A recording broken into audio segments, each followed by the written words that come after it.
you moved in brand new. Yep, brand new. And then about 8 months when it starts very heavy, small leak. No, it's heavy on the top, not downstairs. Not downstairs. So it's leaking upstairs, heavy. Yes. Okay. Heavy. So then the builder came out, did he? Yep. He needed some repair work. Yes. And it's still leaking. When it's small rain. Yes. It's maybe leak, but we don't know. Okay. But only big rain. When a few weeks ago, big rain. Yeah, big rain. Yeah. Still leak again. Now the different leak we start with downstairs, not upstairs. Oh, so this time it's downstairs, not upstairs. The upstairs like a small. Small. Before was upstairs. Upstairs. And the builder fixed it, and now after the builder fixed it, it's now moved downstairs big and less upstairs. Less upstairs. Okay, thank you for that. So now I got the picture. So that hole was cut how long ago? Maybe 2-3 weeks. 2-3 weeks. Okay. And after they've cut the hole, you can see the water dripping from yes, there. it's a lot. Okay, so a lot of water dripping. And do you know whether they've come back since then? No one's come back since then. Now you can see the water, but now I'm here to try to figure out what's happening. Correct? Okay. As you have probably heard, this is an ongoing saga, been leaking since the day it was built. And this modern unit complex has got some challenges with the roof.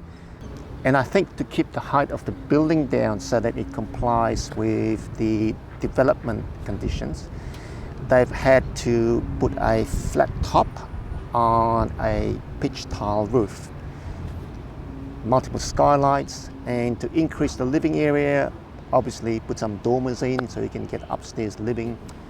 So all these complex design issues bring upon complex roof issue. And if the builder and the roofer don't understand the intricacies required to install roofs with such complexity that don't leak, then obviously you will get roof leaks. You've probably heard that this roof has been repaired many times by the builder. There are a lot of difficult roof installation requirements here because the roof is so complex. And this particular unit has got the worst problem. The other units predominantly has been repaired. There are 1, 2, 3 other units that's got smallish leaks that are coming in at the dormer roofs, and we'll get the flashings at the dormer roofs. And we've got our famous flat tiles. And we know the flat tiles and dormer roofs don't mix at all, because where the flat tiles cut into the walls of the dormer roofs, it is very difficult to waterproof because water runs across the tile and goes into the roof cavity. So in hindsight, I guess the architect or the builder should have chosen a contoured roof tile and not a flat roof tile, because they got dormer roofs. But people tend to like the flat shape, the modern shape, and they bring on more problems for themselves because of the aesthetics, because of the aesthetic requirements, and the fact that what looks good doesn't usually work as good. So we'll have a bit of a trip, have a look at this particular unit that's got that major leak, and look at the probable reasons why it's leaking, and generally have a look at the rest of the units, looking at the problems of such a complex roof. This is the roof that's leaking. The neighbor doesn't seem to leak, and just panning across, this neighbor doesn't appear to have a leak. So if you have a look at this particular detail, we can see that there's water ponding on there.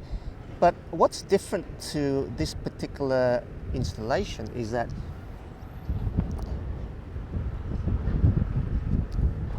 you can see that there's a substantial step between the end of the roof and the gutter, and that allows for water to build up and flow out without going backwards.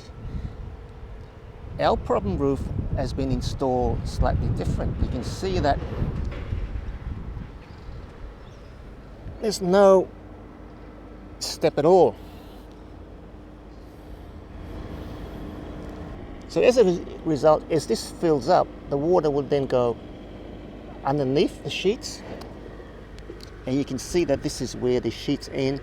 This is probably severely pinched under the roof sheets, and the water will just get sucked in and go into the roof area. There's also a problem here. If we lift this up, you can see the amount of repair that's been done underneath. So there's not much capacity underneath there to stop water from running down into that spot, and it dips slightly and it'll go down into that depression and into the roof cavity area. So I think we've just about got the reason why this particular roof is leaking so badly here. And you can see that this is almost flat. So any water build-up goes straight across into there. We've got potentially water coming through there. All right, now you may ask, what's the solution to this? Well, what we should be doing is we're going to redesign this soaker gutter so that it starts at the same point.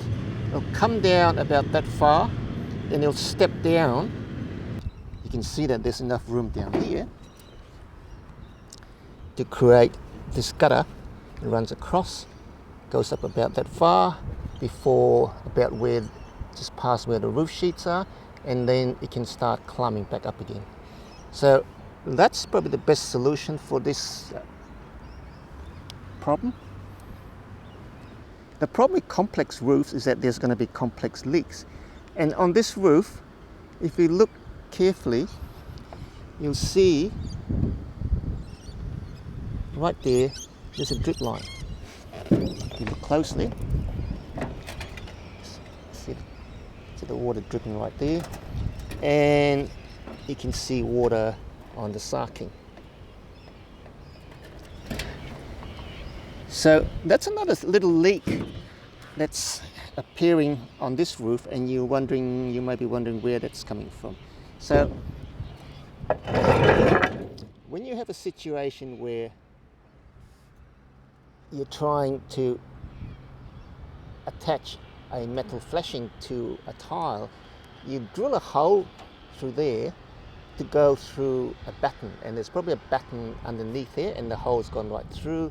So you put a screw in there, and then water by capillary action will get sucked into the hole, right? And then you'll get a leak that comes straight down there, and if you track that down, you'll see that that's exactly where this streak line is coming all the way from there. So potentially you've got leaks happening all over the place. Everywhere you've got a screw, and there's a lot of roof area to be covered here. Dormers.